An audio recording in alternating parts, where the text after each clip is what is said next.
Bonjour, bienvenue à l'épisode numéro 11 des Culturés du MMA. Comme toujours, merci beaucoup d'être là. Merci de nous écouter et de faire partie de la communauté. Du Canadian Gangster. Comme toujours aujourd'hui, Oli va rire de ma gueule. Après ça, on va parler du gala du combat final entre autres, mais du gala complet entre Mohamed et Leon Edwards. Vous allez mettre aussi vos drapeaux québécois parce qu'on a beaucoup de choses à dire sur Charles Jourdain, mais aussi sur d'autres Québécois. On va commencer justement avec un de vos combattants préférés. Il aime ça s'appeler de même de toute façon. Salut Oli, comment ça va? Ça va bien. Hey, je suis content que tu t'aies trompé dans l'intro. Juste un mot. Ouais, ça me fait comme du bien. Tu sais, je me trouve comme meilleur que... Je me sens moins... Tu sais, en tout cas, moi, je choque toujours les intros. Fait que je suis bien content que tu t'aies trompé. Voilà. Hey, comment t'aimes mes cheveux? Sont-tu... Beau garçon! Ben oui, ouais, pour vrai, là, ça fait drôle parce que t'as quand même un bout de temps que tu te promènes avec le man bun puis tout ça. Là. Fait que ça m'a ressorti tout de suite quand je t'ai vu tantôt. J'ai fait « Oh boy, OK. » Là, il est propre. Ouais, non, c'est ça. Mais je voyais le monde se faire canceller à gauche puis à droite. Puis je me suis dit que l'appropriation culturelle approchait beaucoup trop. Je commence à ressembler à un samouraï. Fait que, écoute, je pense... des maudites belles photos que Richard Ho a fait, hein? Sur ton Instagram, là, sérieusement, là, sont super belles.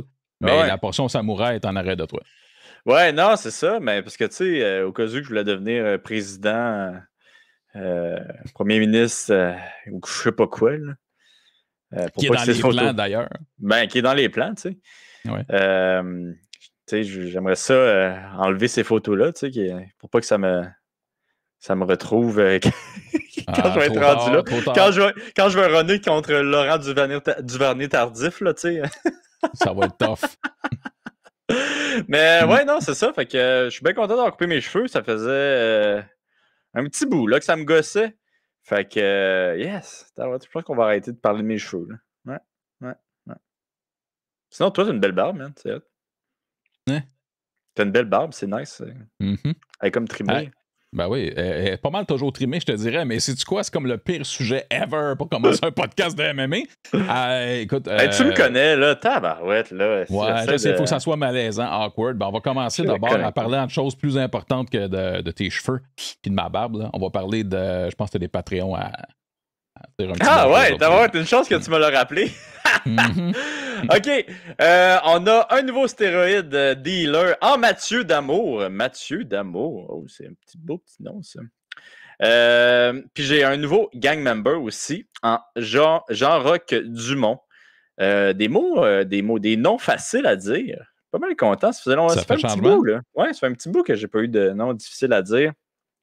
Fait que je suis dans mon straight, là, de bien dire des noms. Fait que je suis bien content. Mais non, c'est ça, 2 Patreons. Puis là, je suis content, on est en train de se rattraper sur le nommage de Patreon. On a bientôt fini. Fait que je suis bien heureux. Ben ouais, Chris. Là, il faut que tu arrêtes de dire que les noms des Patreons sont faciles à dire. Tu as juste à dire que tu pratiques ta diction, ça va super bien passer. Ouais, peut-être c'est ça. Hey, puis j'ai oublié de remercier encore Romy Langlois, notre boy. Romy? Ouais, Romy, mon boy. Là, on était supposé avoir un shrine, puis Maxime Carabine a fait le shrine. J'ai juste pas eu le temps d'aller le chercher. Ouais, il l'a fait. Fait qu'il m'a envoyé la photo.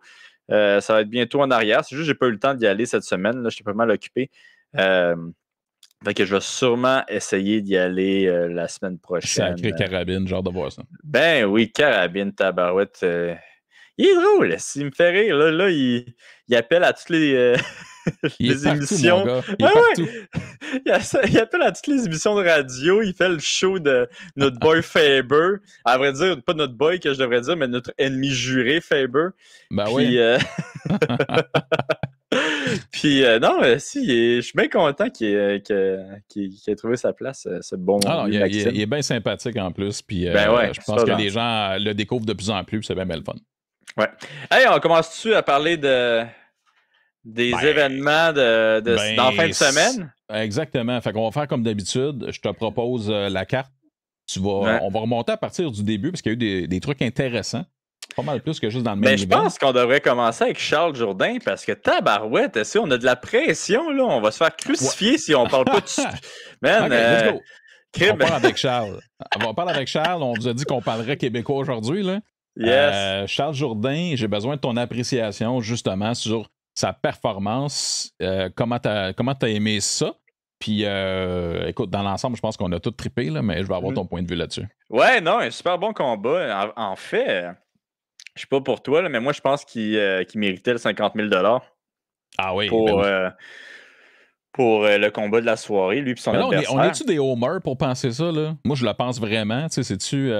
Non, ben moi, je le pense vraiment. Puis j'étais étonné qu'il ne donne pas justement de combat de la soirée parce que ça, c'était un bon combat. Tu sais, je dirais pas un comeback de Charles, mais il y a quand même eu un premier round difficile, deuxième round quand même serré. Puis là, le troisième round, on dirait que c'est lui, je sais qu'il est bien fan des animés, là, des mangas, fait que ça a quasiment fait ça. Le troisième round, l'esprit il est devenu Super Saiyan. Puis mais tu sais, c'était pas un comeback, oui, puis non, parce que dans un sens, tu vas en parler, là, mais tu sais, à partir du moment où son coin dit garde, c'est peut-être 2-0, man, donne tout, ça a été vraiment impressionnant. Fait que s'il part avec cette mentalité-là, dans le fond, c'est un comeback comme tel, même si après ça, on a vu la carte que c'était pas nécessairement un comeback parce que c'était 1-1 après 2.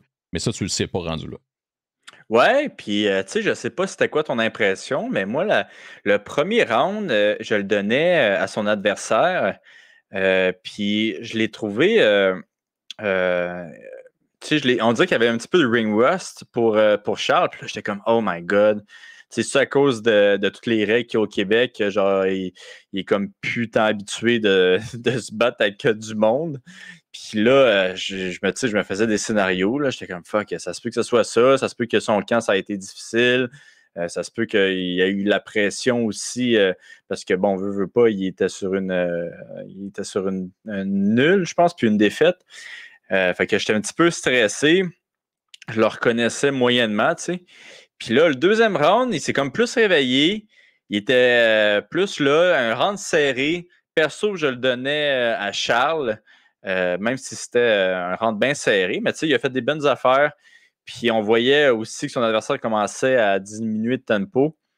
Puis, fait que tu sais, je pense qu'il y en avait un argument pour dire que c'était 1-1, mais je peux comprendre aussi les gars de coin qui pensaient peut-être que c'était 2-0. Forcément que c'était 1-1. C'est ça qui arrive. Là. Fait que, tu sais, c'était clair que son adversaire avait au moins un round, mais c'était pas clair que c'était 1-1. Puis, man, au troisième... Puis, je sais pas si tu as vu, là, mais dans son coin, Charles, il dit « I'm gonna be a champion. I have to finish him. » Puis là, je le dis en anglais parce que pour je sais pas quelle raison, mais il me semble qu'il l'avait dit en français. Écoute, je sais pas parce qu'on a tous les échos. C'est intéressant que, en tout cas, on a bien entendu ce que Charles a dit. Puis, écoute, ça y a mis un feu en dessous du cul quand il a commencé le troisième round. Vraiment. Ouais, non, vraiment. Puis, il mettait de la pression. Puis là, tu voyais que son adversaire. J'arrête pas de dire son adversaire, je m'en souviens plus de son nom. Là. Royo. Ouais, comment? Royo. Marcelo Royo. Royo. Et, tu voyais qu'il commençait à trouver le temps long. Là. Les secondes avançaient tranquillement. Puis il a même, Charles, il a même fait un petit peu de Showtime Pettis. Ouais. Ground and Pound de Showtime Pettis. Sauter sur la cage, faire du Ground and Pound. Tout le monde était comme tabarouette, fais attention, Charles, on veut pas une autre disqualification. Ouais, ça n'aurait pas été drôle, honnêtement. Là, s'il avait stomp en descendant, ça n'aurait pas été drôle. Moi, je pense que ça aurait été drôle. Là, mais... non, mais j'imagine du point de vue de Charles, tu sais. Mais écoute, c'était. Là tu disais au premier round, tu le reconnaissais moyen. Là, quand tu le vois qui est dans cette zone-là qui tente un coup spectaculaire, c'est Charles Jourdain. Ben, c'est ça. Hein? Quand il vient à l'aise, là, c'est vraiment cool à le voir se battre. C'est vraiment un showman. Là. En tout cas, je pense qu'il s'est fait bien des fans en fin de semaine. Puis, mais quel beau combat. Encore là, je pense que son adversaire, Royo, il a bien fait au premier round. Lui aussi, il était quand même un bon showman. Il faisait des gros combos, des belles techniques. Fait qu'un premier round vraiment le fun. Un deuxième round aussi vraiment le fun. Puis, tu sais, quand il y a juste la petite cerise sur le gâteau, là, je suis pas sûr de comprendre pourquoi il n'y a pas eu le 50 000 pour le combat de la soirée. C'était un combat chaudement disputé. Mais qu'est-ce que Charles a dit en entrevue par la suite, c'est que il allait quand même recevoir un bonus dans les 5 chiffres là, par le UFC. Dans les 5 chiffres? Dans les 5 chiffres quand même. Là. Mais tu sais, il le méritait. Hein. De toute façon, c'est dommage. Écoute, puis tu sais, je te dirais que les noms qu'ils ont choisis pour les bonnies de performance, c'était bien correct. Là. Mais tu sais, comme le gala d'avant ou 2 semaines avant, je sais pas trop, il y a 2 bonnies qui n'avaient pas été donnés parce qu'il n'y avait pas. Tu sais, c'était pas assez. C'est quoi ton. Donne-en. Let's go. Ouais, c'est ça, genre. Show me the money, tu sais. OK, si personne le mérite une soirée, tu gardes les bonnies en banque, puis il va peut-être avoir des soirées que plusieurs personnes vont en mériter. Ouais. Puis tu sais, même si c'est pas clair et précis qu'il y a plusieurs personnes qui méritent le boni, tu sais, donne-le, je veux dire. Je pense que ça méritait le combat de la soirée. Puis c'est là que avoir un QR code sur le chest, ça serait peut-être une bonne idée. Ben, non, mais tu dis ça en joke parce que c'est ce que tu proposes, mais c'est effectivement ça, tu sais. C'est comme si toi tu veux pas donner de l'argent, laisse le public décider de s'ils ont apprécié suffisamment pour peut-être envoyer une somme d'argent quelconque. Ça, c'est un truc, mais vraiment, un super beau combat, Ali. Je me posais la question live pendant le combat. Quand Royo est tombé au sol, Jourdain, il a commencé à. Il tassait les jambes, il frappait. Toi, aurais-tu, sur le moment, parce que le résultat, c'est parfait, mon gars, il te l'a démoli. Sur le moment, est-ce que tu disais, non, laisse-les se relever, là, t'es dedans, ou toi, tu avais confiance en ce que Jourdain allait faire? Non, ben, je sais pas, j'avais confiance, mais quand je l'ai vu donner ses premiers coups, c'était clair que c'était la bonne décision qu'il a pris. Là. Je veux dire, il y a eu un bon ground and pound. Je pense que Ryu, il était complètement perdu. Fait que non, je pense qu'il a vraiment pris la bonne décision. Puis tu vois qu'il y a une belle expérience, Jourdain, justement, à cause de ça. Il a continué la pression en plus par la suite. Là.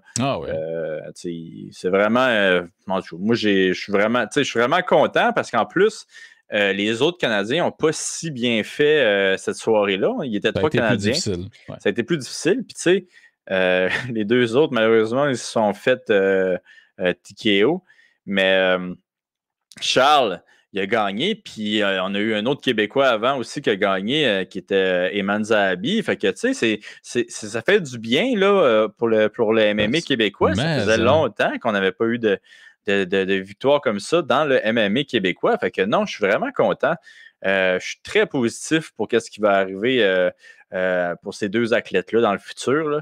Puis ça va être intéressant aussi. Tu sais, les 2 sont dans des catégories différentes, là, mais ça va être intéressant de voir un petit peu la compétition qui va se faire entre ces 2-là. Je parle de Heyman et Charles, pour voir qui va. Tu veux pas.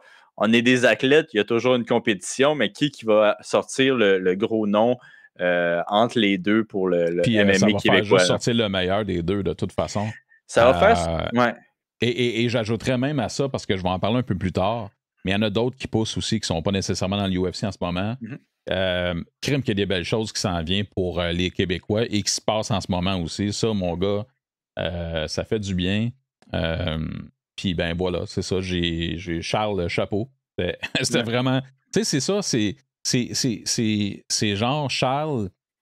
Je trouve ça le fun parce que les gens qui viennent d'ailleurs dans le monde commencent à l'adopter. Il est spectaculaire.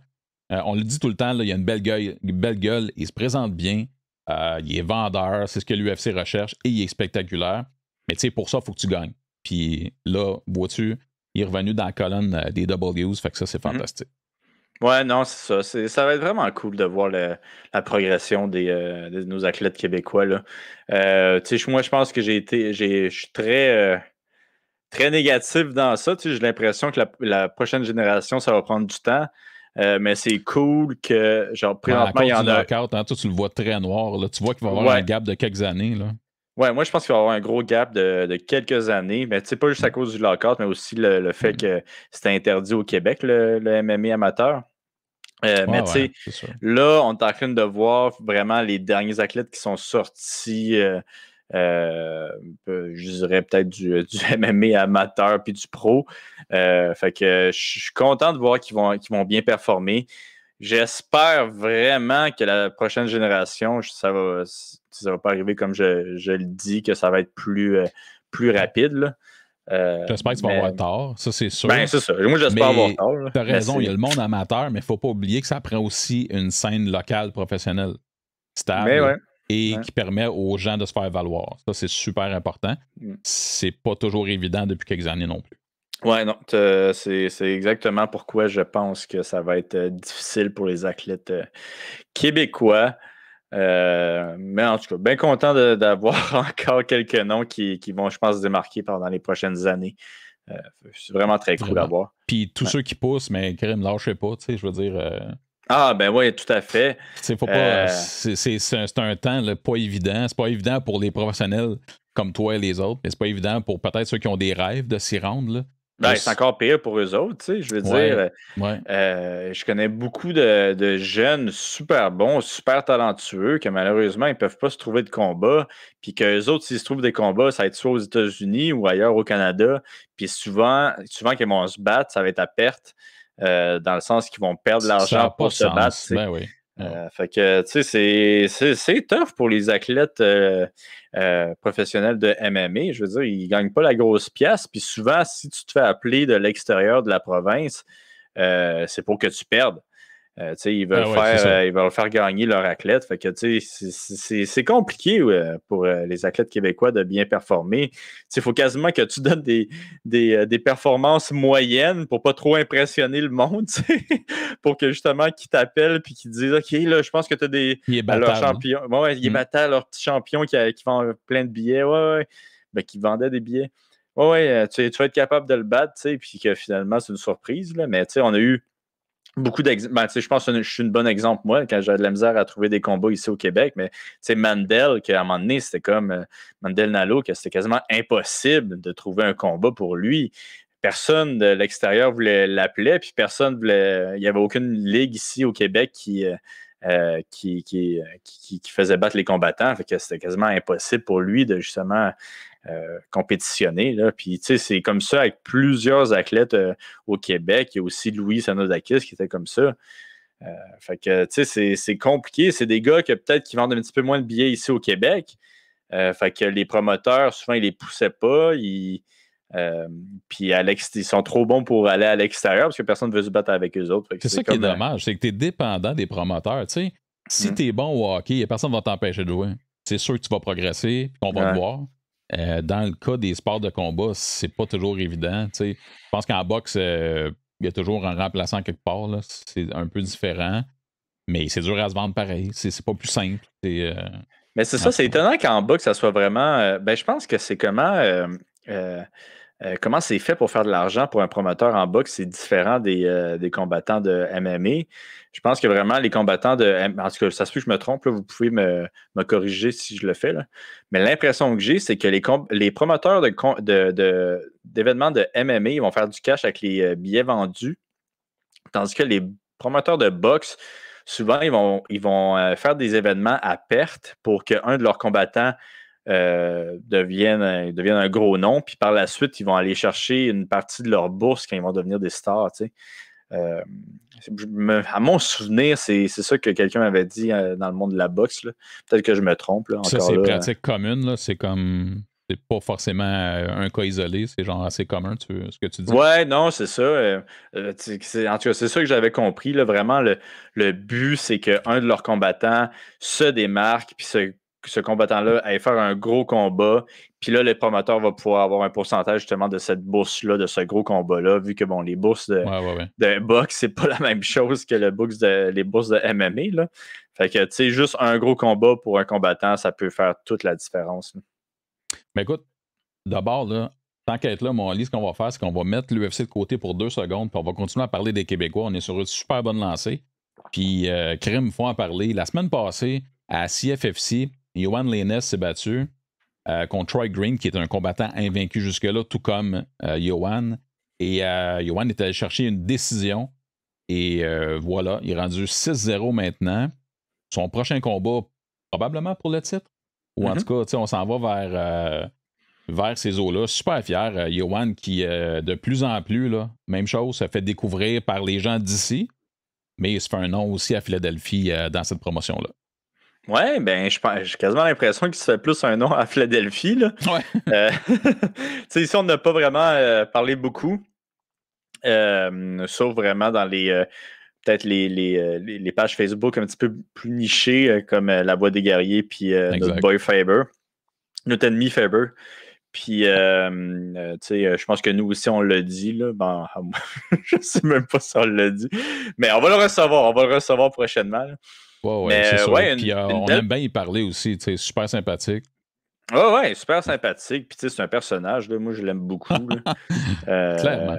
Crime, avoir un mohawk en calvitie. Ouais, c'est de toute beauté. D'ailleurs. Il a pas gardé il a-tu gardé cette gimmick-là? Non, j'ai regardé le combat, ça m'a pas sauté aux yeux. Et d'ailleurs, en parlant de Faber, MMA Talk, le lendemain des combats de Charles, et pas le lendemain du combat de Johan, mais bref, Charles et Johan étaient à MMA Talk, si vous voulez voir ça. Super intéressant. Charles avec ses hommes de coin, puis Johan aussi qui nous parle de son expérience. Fait que j'ai hâte qu'on le reçoive. Mais en attendant, vous avez un peu des commentaires à chaud à partir du moment où il est revenu au Québec. Ouais, fait que, ouais, non, c'est. Puis, une bonne performance de Johan. Je pense qu'il est allé chercher vraiment deep cette victoire-là. Là. Il a utilisé un petit peu d'énergie au premier round. Puis moi, je respecte ça. Ça m'arrive souvent. Fait que... Mais écoute, ce qui était intéressant encore une fois, Ali, c'est qu'on est arrivé au troisième round. C'était 1-1 au début du troisième round.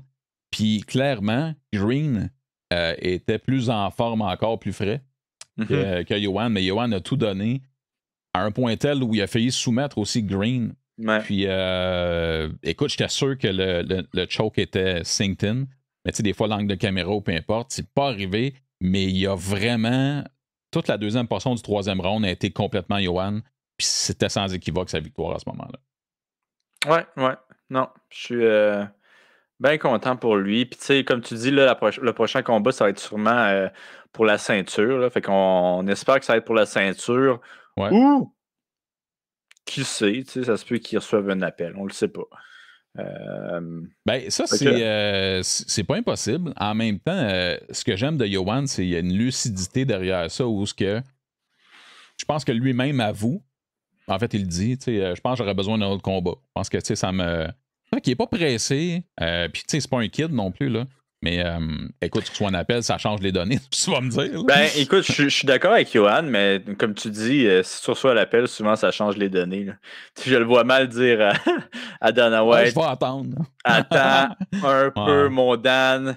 Check bien ça. Va t'en sortir un autre avant, puis je m'en viens. Non, c'est sûr que c'est pas tout à fait ça, mais non, j'aime beaucoup. Puis lui aussi, il gagne à être, je pense, découvert par sa personnalité, par son talent. Fait que toujours invaincu, bravo. Good job à Yohan. Au-delà de ça, mon chum. Hey, on peut-tu parler d'une autre Québécoise qui est Marie-Ève Dicker avant de continuer? Oui, oui, donc. Ben ouais, mais Marie-Ève qui on est un petit peu en retard, là, mais que depuis, ça fait quoi, une semaine et demie? Ouais, on s'était pas parlé. Exact. Arrêtez de nous envoyer des messages de haine parce qu'on n'enregistre pas la seconde que quelqu'un québécois... Jesus, hein? By the way, là. C'est sûr qu'on les aime pas, là, on n'en parle pas dans la seconde, c'est ça? Ouais. Mais Marie-Ève Dicker qui s'est battue contre Shield. Shield qui est comme la combattante, la boxeuse la plus décorée présentement, qui explose vraiment tout le monde. Malheureusement, Marie-Ève n'était pas à la hauteur. Shield, elle était vraiment trop forte. Là. Marie-Ève, ouais, vraiment une machine. Mais tu sais, je veux dire, c'est pas que Marie-Ève est pas bonne, là, c'est que Shield est vraiment à un autre niveau. Puis, tu sais, Marie-Ève qui bougeait beaucoup. Puis, je pense que c'était un petit peu ça la stratégie, justement, de bouger beaucoup pour fatiguer Shield. Puis, Shield, ça a adapté quand même assez facilement. Elle faisait juste attendre Marie-Ève, puis elle frappait de toutes ses forces. Mais c'est ça, un bel essai de Marie-Ève. Écoute, c'était pas un combat facile, comme on a dit. C'est Shield, c'est genre la pound for pound féminin. Fait que, c'est ça. Ouais, fait que c'est ça, man. Quand tu te rends à ce niveau-là, il y a du monde là, qui sont vraiment des spécimens là, incroyables. Puis je pense que Shields en est un. C'est ça. Puis écoute, d'ailleurs, Shields est tellement bonne qu'elle était déçue de ne pas avoir passé le KO à Marie-Ève. Ouais, puis elle a été courageuse, Marie-Ève. Je veux dire, elle s'est faite frapper là, par des bombes atomiques. Là, puis tu sais, tu vois vraiment, là, quand Shield a frappe, là, ça me faisait vraiment penser à Nunes, comment elle frappait, tu sais, vraiment avec puissance, là, puis qu'on voit pas souvent, tu sais, une force de frappe comme ça dans la boxe. Oui, exactement. Ouais. Fait que non, vraiment, là, une athlète, là, un spécimen physique. Puis Shield qui vient de, by the way, qui vient de signer avec PFL, là, qui va faire du MMA. Ouais, ça aussi, c'est intriguant. J'ai hâte de voir ce que ça va donner, mais assurément, les atouts athlétiques puis le background qu'elle a déjà en boxe, c'est un excellent départ. Il va rester à voir si elle peut faire l'ajustement rendu là. Mais ouais, félicitations à Mariette Dicker. Du beau travail. Vraiment. Puis en même temps, ça nous a montré beaucoup de quoi elle était faite mentalement aussi, je pense. Puis ça a juste comme prouvé des choses que si on n'était pas au courant, mais Colin, on était impressionné. En tout cas, vraiment, moi, je suis impressionné. Ouais, non. Non, j'ai bien aimé ça, ce combat-là aussi. D'autres combats que tu vas aimer, mon chum, là, en fin de semaine. Xavier, notre chum Xavier Alaoui défend son titre. Oh! Ouais, UAE Warriors, ça se passe samedi. Je sais pas si c'est à quelle heure, parce que c'est à l'autre bout du monde. Fait que l'heure locale, je ne l'ai pas regardée, mais je vous invite à aller voir de quoi il en retourne. Et il y aura aussi Corinne qui va se battre sur le main gala. Les deux sur la même carte? Ah, puis c'est comment que ça fonctionne, ce show-là? Y est-tu gratuit? Y a-tu un pay-per-view? Ouais, oh, shit! Puis mon autre boy, il est là aussi! My God! Check ça si c'est beau. Oh! Yes, sir, baby. Hey, Hugo, c'est quand que notre titre va ressembler à ça, là?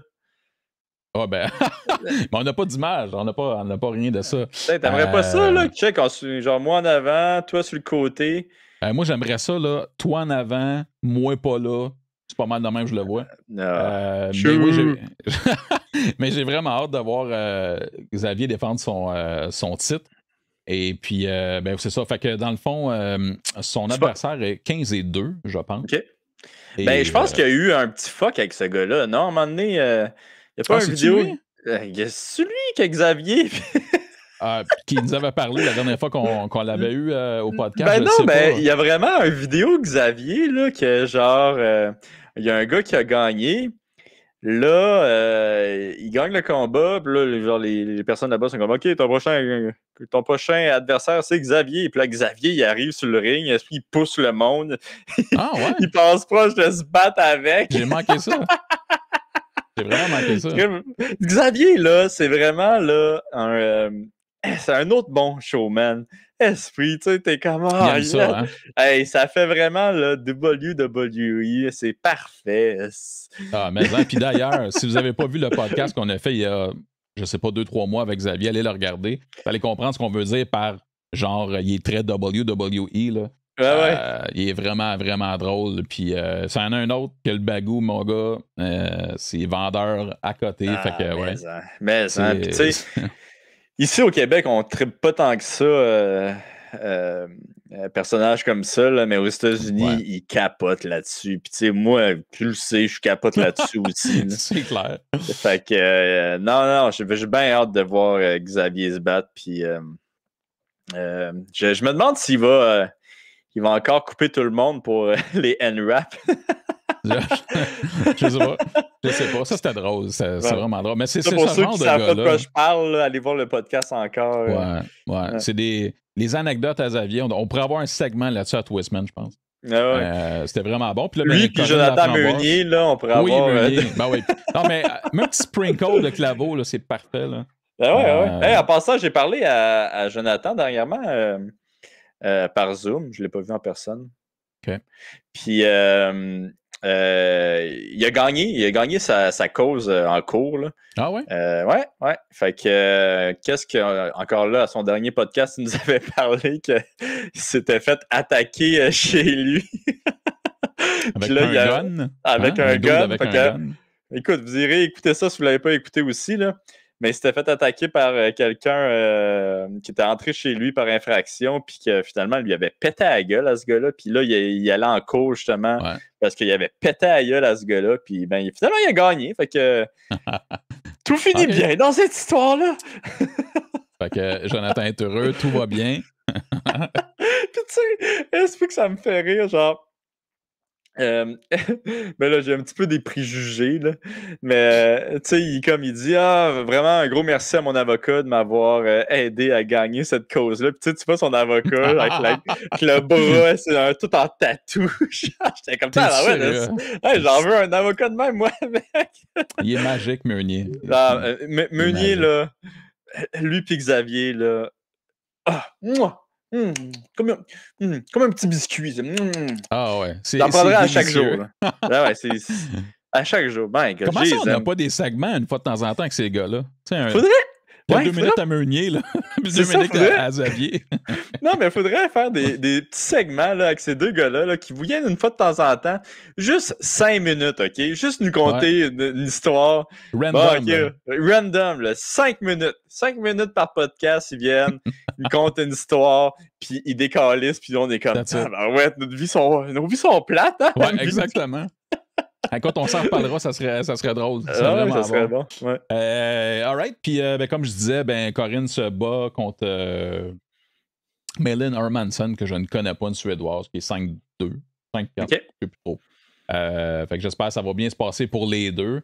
Elle aussi, c'est chez UAE Warriors. Donc, c'est ça c'est en fin de semaine que ça se passe. Fait qu'on va avoir beaucoup d'actions.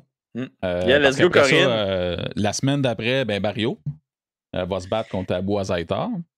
Fait que, tu sais, comme ça s'installe, on souhaite le meilleur à tout le monde, mais me semble que c'est une bonne vibe en ce moment. Je pense que ça sent bien. C'est le fun. Plutôt bien. Ouais, c'est le fun d'avoir beaucoup de combattants comme ça qui sont occupés. Effectivement. Corinne, my God, une belle.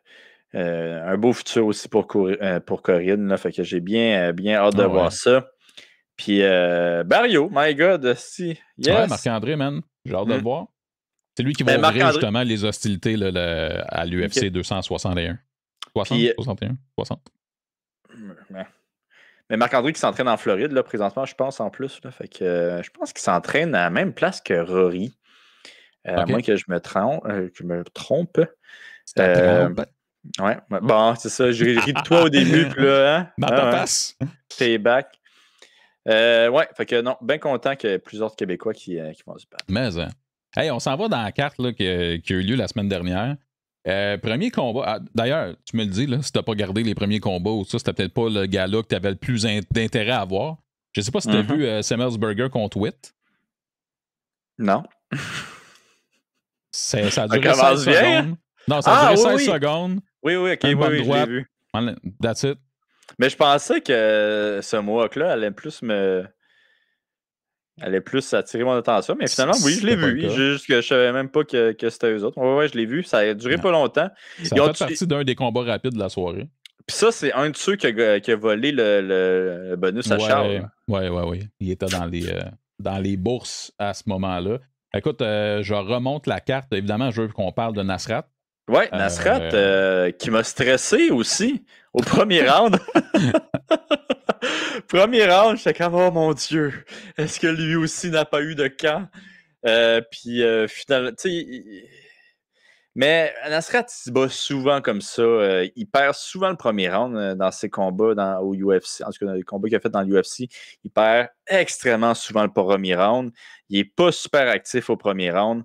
Je pense que ça fait trois combats que ça arrive, là, vraiment que le premier round, il n'est pas actif, il regarde le timing, puis qu'après, il augmente la cadence au deuxième puis au troisième round. Puis c'est ça qui est arrivé. Peut-être pas la meilleure performance pour Nasrat. Je m'attendais peut-être un petit peu plus, mais je pense que c'est une des raisons, c'est que son adversaire, il était vraiment, vraiment game. Il était là pour se battre, puis il était là pour gagner. Fait que non, je lève mon chapeau à son adversaire. Puis, tu sais, Nasrat encore là, des mains super vives. Mais je pense qu'il y a eu un petit peu de problème justement à cause que son adversaire était tellement game, il le poussait contre la cage. Je pense qu'il y avait de la misère un petit peu à se battre en reculons, Nasrat, à ce combat-là. Oui, puis je pense que Garcia a juste fait son point de dire OK, j'appartiens à l'UFC, que lui, ça a fait son affaire. C'est vraiment. Maintenant, est-ce que ça s'arrange et comment t'arranges ça, le fait de partir, mettons, slow? Parce que Nasrat, tout le monde connaît son potentiel. Puis t'en parles tout le temps, son potentiel, où il peut aller. En même temps, tu sais, il faut vraiment que tu sois sharp les 3 rounds, là, quand tu montes à top 10, top 5, etc. Par expérience, tu vois ça comment? Est-ce que ton analyse de ça. Puis je parle pas de Nasrat, mais vu qu'on en parle, c'est lui, mais en général, est-ce que ça se corrige? Puis sinon, mais si oui, comment tu peux y parvenir? Je pense qu'il faut juste qu'il se trouve, le Nasrat. Là. Je pense qu'il a le talent pour être vraiment un problème dans la catégorie. C'est juste que, tu sais, souvent, on voit, il y a des performances extrêmement bonnes que tu te dis, my God, ce gars-là, il est déjà top 5, tu sais. Puis il y a d'autres performances que tu es comme, ah, ouais, peut-être que c'est un petit peu trop tôt qui se battent contre le top 15. Fait que c'est un petit peu en dents de scie, mais je pense que quand il va trouver son groove, là, puis qu'il va toujours donner le même genre de performance, là, moi, je pense qu'il est top 5. Là, Nasrat, s'il ajoutait un petit peu de sol puis un petit peu de takedown defense, là, je pense qu'il pourrait facilement se rendre là puis être vraiment un problème pour n'importe qui dans la catégorie qui veut se battre debout avec. Là. Mais tu sais, encore là, c'est beaucoup d'expérience, puis écoute, c'est probablement la partie la plus difficile en MMA. Là, parce que tu l'as comme souvent, tu l'as dès le début, cette espèce c'est comme de l'expérience, là, entre parenthèses, là, mais il y a du monde qui, après 2 combats, ils vont l'avoir. Il y a du monde qui, après, ça va prendre 10 combats. Puis, tu sais, moi, personnellement, je pense que c'est une de mes faiblesses, ça. Je n'ai pas été capable d'aller le chercher aussi rapidement que, disons, comme Charles Jourdain. Je pense que lui, il a eu assez rapidement son expérience dans la cage, comme Georges Saint-Pierre. Mais, tu sais, je pense que Nasrat, même si quand je lui ai parlé, il avait de l'air à me dire qu'il était zéro stressé d'aller se battre. Puis que lui, c'était juste, il avait hâte de faire mal à du monde. Il n'y a pas de mauvaise mentalité. Il n'y a pas de mauvaise mentalité, mais tu sais que lui, j'exagère, là, il ne m'a pas dit ça, mais il m'a dit, lui, il a vraiment, vraiment hâte d'être dans la cage. Okay. Fait que, tu sais, c'est ça qui est quand même un peu étonnant, mais c'est vrai que des fois, tu le vois dans des combats, par exemple, contre Dober, qui avait vraiment de l'air overexcited. Puis, tu sais, d'autres combats comme en fin de semaine, que c'était comme l'opposé un petit peu. On l'avait vu aussi contre Silva, qui, premier round, il avait pris ça cool Raoul, puis finalement, il l'avait knocké au deuxième. Là. Mais tu as raison, c'était quand même comme ça qu'il avait commencé son combat. Fait que, ouais, non, c'est ça. J'ai l'impression qu'il trouve. J'ai l'impression qu'il va à un moment donné, il va trouver son milieu, puis c'est là qu'il va peut-être pas tuer du monde, là, mais qu'il va mettre du monde KO. Ben, la bonne nouvelle, c'est que ce dont on se rappelle, c'est souvent la fin des combats où son momentum était bâti, tout ça. Belle victoire ultimement pour Nasrat. On progresse, on a parlé de Charles Jourdain tantôt. Angela Rani Yaya. Oui. Oui, let's go, c'est vrai, je l'ai skippé, hein? Lui, il fait très pride. Il fait très pride. Donc, tu l'aimes. Ah ben oui, je l'aime, là. Tu sais, un gars qui représente vraiment un style. On sait qu'est-ce qu'il va faire. Il va essayer de t'amener au sol. Puis il n'y a pas de surprise. Aucune surprise. Puis c'est ça qu'il a fait. Il a gagné par soumission au deuxième round. Là, fait que Rani, qui est pas jeune non plus. C'est pas non. Il s'est battu contre Mark Hominick, ce gars-là. Là. Hein? Ok, ouais, non. Ça, c'est OG, là. Ben ouais, c'est vraiment OG. Fait que non, je l'aime bien, moi. Tu sais, un gars, là, vraiment, un style, puis il trahit pas son style. Je dois respecter ça. Puis la consigne, c'est tu sais ce qui s'en vient, fais ce que tu peux pour pas que ça arrive. Ouais. C'est quasiment, tu sais, il pointe, là. Il pointe tes jambes, là, puis il est comme, ils vont être à moi dans pas long. Ouais. Fait que non, du beau travail de Rani. Tu sais qu'il va avoir une collection d'un de tes membres, là, mais tu sais pas c'est lequel, c'est juste ça. Ouais. Non, vraiment, un good job pour lui. C'est à 4 minutes 31 qu'a fini son combat, Charles. Wow. Ouais. Beau travail. Ouais, beau travail, certain. Angela Hill, écoute, qui était de toute façon supérieure, elle l'a prouvé à Ashley Yoder, il y a comme sans équivoque. Angela Hill, c'est toujours la même chose, là, c'est genre, elle est excellente, mais elle tombe pas dans l'élite, tu sais, ou comme elle arrive juste pas. Ou, il lui manque un petit minute à faire. Mais elle est vraiment proche. Et sinon, elle est excellente, vraiment. Là. Boy, faut parler de Eric Anders contre Darren Stewart. Here we go again, gangster. My God. Tu sais, ça arrive, ça, des fois, qu'il toujours la même affaire qui va se passer. Le jour de la marmotte. Ouais, le jour de la marmotte, là, que ça va durer pendant un mois. Là, fait que moi, je le call qu'il va y avoir une autre affaire de même, le prochain événement. Là. Mais, ouais, Esprit. Mais lui, c'est un no contest, hein? Ouais. Ils ont changé ça, ils ont mis ça en no contest. Fait qu'un autre coup de genou d'en face au sol. L'adversaire ne peut pas continuer, mais au lieu de donner la victoire à son adversaire, Eric s'est fait donner un no contest. Puis, est-ce que j'ai compris, c'est parce que c'était pas intentionnel, ça se peut-tu, ou c'est parce que c'était au premier round? Bah, il y a un côté, il y a un point technique qui fait que c'était pas passé la mi-combat comme tel ou après 2 rounds. Pas de côté n'avait parlé, ils en ont parlé un peu partout. Mais ça revient toujours à. Il y a une confusion sur. pas sur le coup qui est légal ou non, là, ça, on le comprend, mais sur après ça, c'est un no contest, une victoire. C'est pas de la faute dans ce cas-ci, c'est pas ultimement, parce que tu sais, tout le temps la faute à l'arbitre, là, où c'est compliqué, puis des fois, c'est vraiment mal géré, tout ça. Mais oui, c'est une technicalité qui a fait en sorte que c'est un no contest dans ce cas-là. C'est pas parce que c'est l'arbitre ou la commission. Là. Mais tu sais, l'affaire qui me gosse, Oli, par exemple, là, c'est genre, tu sais, c'est arrivé à une semaine d'intervalle ou 2 semaines d'intervalle, puis on compare les deux. Tu sais, ultimement, là, si on parle du résultat, de la façon dont ça a procédé, il n'y en a même pas de comparaison. Darren Stewart était sur le bord d'être knockout. OK? Il était comme. Contrairement à Aljo qui était à terre, là, ça n'a pas rapport. Il était pratiquement fini. Et quand il a lancé le coup, Darren Stewart, là, contrairement à Yann, là, il a lancé le coup là, avec son genou arrière en pleine puissance. Puis si tu regardes comme il faut, Anders il a lancé le coup, c'est que c'est son genou avant. Il a avancé genre de 6 pouces là, pour le frapper. Ouais. Je dis pas que tu peux le frapper à la tête, mais fait, puis ça a été bloqué par sa main en plus. Fait mettons que tu dis que tu es dans le camp de Pat Côté qui dit que ça a été 100% bloqué ou ça a été partiellement bloqué. OK, Pat Côté, il disait que c'était bloqué. Ben, quand tu regardes comme faut, tu vois que la main est devant le genou. Là, ben, écoute, l'intention si est bloqué, mais il a frappé la main, OK? Mais mettons qu'il l'a frappé à la tête, ce que je crois pas, là, dans le sens... Ce que je veux dire, c'est que, écoute, à longueur, c'est un genou à la tête, là, mais à longueur, du coup, vu que c'est son genou avant, où il n'y a à peu près pas d'appui, puis il n'y a pas un swing de son genou arrière, voir qu'il l'a sonné avec ça. Là. Mais non, il était déjà sonné complètement de manger une volée par Anders. C'est ça qui est arrivé. Fait que ça, c'est comme... Tu sais, quand là, on fait comme, OK, là, c'est un cas de... Ça, c'est une cheap... tu sais, de dire, OK, je peux pas continuer. Hey, contrairement à Aljo, là, je m'excuse, là, mais Aljo s'est fait geler. Là. Lui, il était déjà gelé, tu sais, fait que... En tout cas. Mais c'est intéressant, ça, le point de pas de côté.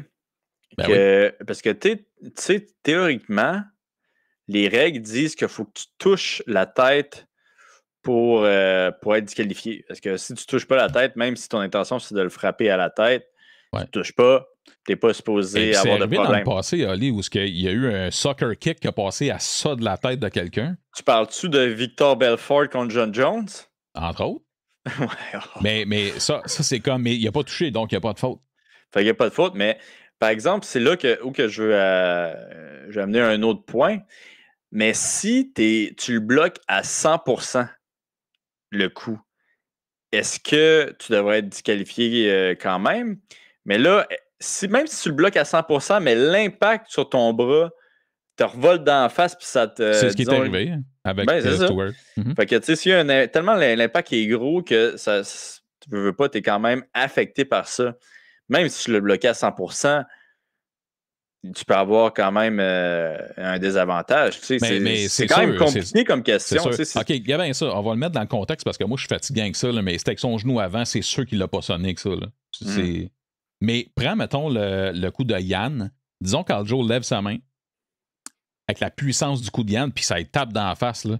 Ça se peut que ça le sonne solide. Là. C'est pas impossible. Mais c'est quoi le règlement sur... Ah, il l'a bloqué. Ça lui casse la main. Ouais, c'est ça lui casse la main. Ou ben ouais, mais c'est la main, c'est correct. ou ben genre, il se réveille puis ça lui casse le nez. Ou tu sais, il y a de quoi. Tu fais comme, OK, mais en tout cas. Fait que, on marche sur des œufs là-dessus. Ouais, c'est tough. Hein, c'est super tough. Ce qui fait en sorte que, justement, un gars comme Pat Côté va dire, regarde, mettez les dons légaux des coups de genoux à la tête dans ces situations-là. Oh, pas de Lui, côté, il va jusque là. Oh, il veut il est tanné, là. Je pense qu'il est tanné. Ah, ben ouais, mon Pat, c'est mon boy. Ben, c'est parce que lui, son point, sais-tu qu'est-ce que j'aime de son point? C'est que, mettons, tu sais, des fois, t'es au sol. Évidemment, mettons que t'es, je sais pas, en situation montée, puis t'es de côté. Ben, évidemment, tu peux pas kicker le gars à la tête. Là. C'est la même chose si le gars est sur le dos. Ben là, faut que t'acceptes. T'acceptes pas tout, là, si les genoux sont... Non, mais tu sais, en ce moment, là... OK, oui, en ce moment, ouais. En ce moment, tu peux pas. Mais son point, c'est genre, OK, mais mettons, moi, que je veux améliorer ma position, je peux lui donner un bon coup de genou à la tête, là. Ça se peut que ça change la position, on se comprend, parce que l'impact est là. En même temps, ça se peut que ça donne plus de commotion pour qu'on protège moins les fighters. Ça, c'est un autre point. Là, c'est très, très, très violent. Là. Il y a quelque chose d'extrêmement violent dans les soccer kicks et les c'est clair. Fait que moi, je suis pas en faveur de ça, mais je comprends son point de dire hey, je suis tanné, là, c'est du niaisage. Je mets une main à terre, je relève une main.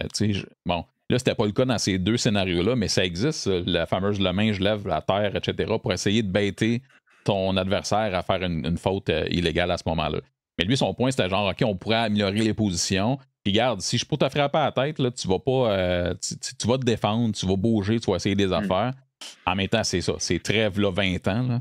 Ben ouais, pride, là, les grabbers vont avoir un avantage aussi si ça arrive. Là. Oui. Mais être par-dessus, ça va devenir tellement, genre, dangereux là, pour la personne en dessous. C'est dangereux, puis c'est pas rien que ça. C'est une des raisons, disons, parmi les raisons pour lesquelles c'est devenu de plus en plus mainstream et que les États américains ont tranquillement accepté qu'il y ait des galas de UFC dans leur cours, c'est parce que des coups comme ça sont disparus puis qu'on parle de protection des combattants. Mais son point, je l'aime parce que c'est comme, je pense qu'il est tellement tanné que c'est genre, regarde, on va le régler, là. Kick-le à la tête. Ça va être ça. Yes. On l'aime. En vrai, Hunger Games, lui, il doit être pour les Hunger Games, pas de côté. On va y en parler. C'est sûr et certain. Mais vraiment, c'est comme... en tout cas, c'est deux scénarios différents avec des fins différentes, mais ça reste que c'est deux coups de genoux à la tête. Puis, mais ça, c'est intéressant justement que ça soit deux fins différentes. Là. Au moins, ça a ajouté un petit quelque chose d'intéressant à cette disqualification-là. Ah, mais c'est juste que ce que je trouve plate, c'est comme, tu sais, comme je te dis, admettons, Diane menait le combat avant le kick au. Mais Aljo n'était pas sonné. Là. Stewart était complètement sonné. L'arbitre aurait pu arrêter le combat genre 10-15 secondes avant. Fait que c'est comme arc. C'est en même temps, tu vas me dire, quand t'es Anders, sois assez intelligent pour pas le lancer ton genou, là, on comprendra. Ouais, mais l'autre affaire aussi pour Anders, là, il s'est pas fait dire comme Yann, genre ouais, ton adversaire il est au sol, mon boy. Ben non, clairement, lui, il s'est dit c'est bon, je vais. Il s'est pas posé de questions. En tout cas, je sais pas. Ça met du piquant, man. C'est ça, nos galets d'UFC. C'est ainsi, là. Puis je me rappelle qu'il y a un an, au retour de la pandémie, il y avait des drops et des no-contests à tout de champ, parce qu'il y avait tout le temps quelque chose de bizarre qui arrivait, incluant des high pokes dont on va parler aussi. Et là, c'est reparti sur cette tangente-là. Fait que c'est ça. Mais n'empêche que c'est ce qui ouvrait la carte principale, Oli. Puis je te laisse me parler des autres combats. Cape contre Mathéus, il y a eu peut-être une petite controverse. Un bon combat. Moi, je le donnais à Cape. Moi aussi. Fait que, ben, c'est ça. Mais tu sais, c'est pas. C'est un split, là. C'est un combat quand même serré, mais je dois avouer que je le donnais à Cape perso. Martinez contre Davey Grant. Martinez, en tout cas, je sais pas pour toi, là, mais moi, je trouvais que Martinez se faisait extrêmement bien là, durant ce combat-là. Il y avait le dessus. Puis Grant qui fait un switch body shot overhand. Check ton sourire. De toute beauté. Moi, j'ai aimé ça. À la barbare un peu, là. Mais puis en plus, je pense qu'il avait déjà mis. Je pense que son dernier adversaire, il l'avait mis KO de la même façon. Ouais, la même façon. Fait que même s'il se faisait un petit peu malmener debout, on voyait clairement que Martinez était plus technique. Il a fait un bon vieux switch body shot overhand. Bien content. Un beau combat. Ouais, c'était nice, honnêtement. Ouais. Sinon, ben écoute, tu parlais tantôt des Canadiens. Ben écoute, Danny Gay contre Gavin Tucker, ça s'est définitivement pas passé comme Tucker aurait voulu. Non, hey, ça c'est comme ma déception ben, non, je dirais peut-être pas. Il y a eu plusieurs déceptions dans cette soirée-là. Mais j'aurais aimé ça. Tu sais, c'est pas nécessairement que Galvin Tucker est perdu, là, mais j'aurais peut-être aimé ça qu'il perde d'une autre façon. Tu sais. C'est un super technicien, Gavin, puis ça a été vraiment le fun d'en voir un petit peu plus. J'aurais aimé Il n'y a ça. pas eu l'occasion, c'est ça qui arrive. Hein? Il n'y a pas eu l'occasion. Puis, tu sais, j'aurais aimé mieux avoir une décision pour Danny Gay qu'un KO en 5 secondes, ou du moins voir au moins un round. Moi, je le trouve succulent à regarder, Gavin, quand il est dans sa game. Il est super technique. Il a peut-être un petit peu.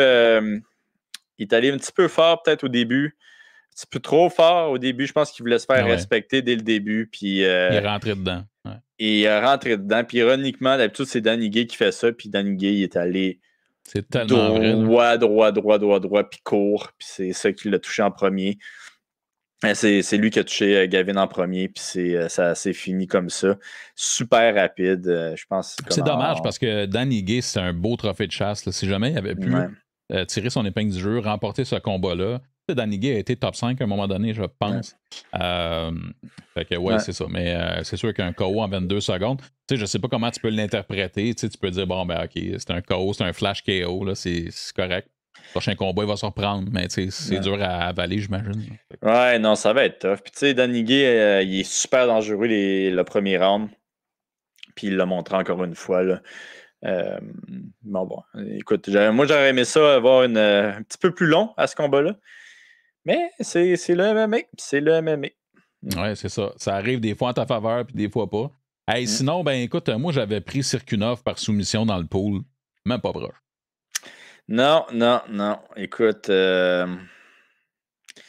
Misha qui faisait quand même correct, je pense, debout au début. Juste à temps qu'il fasse plus correct. Ouais, en même temps, le début, le combat dure 1 minute 11. Fait que, ouais, j'avove. Mais tu sais, c'est court. Ouais, peut-être que, en tout cas. Moi, j'étais comme, crime, il fait quand même pas si pire debout. Puis là, il s'est fait dropper. Puis à partir de là, c'était fini. Là, tu pouvais le voir. Là, fait que, il a perdu aussi. C'est par KO, hein? TKO qui a perdu, Micha. Yes. Fait que non, je suis bien déçu. Mais Micha, que j'ai rencontré une couple de fois, puis qui est super, super sympa. Fait que moi, j'aurais aimé ça le voir gagner, Micha.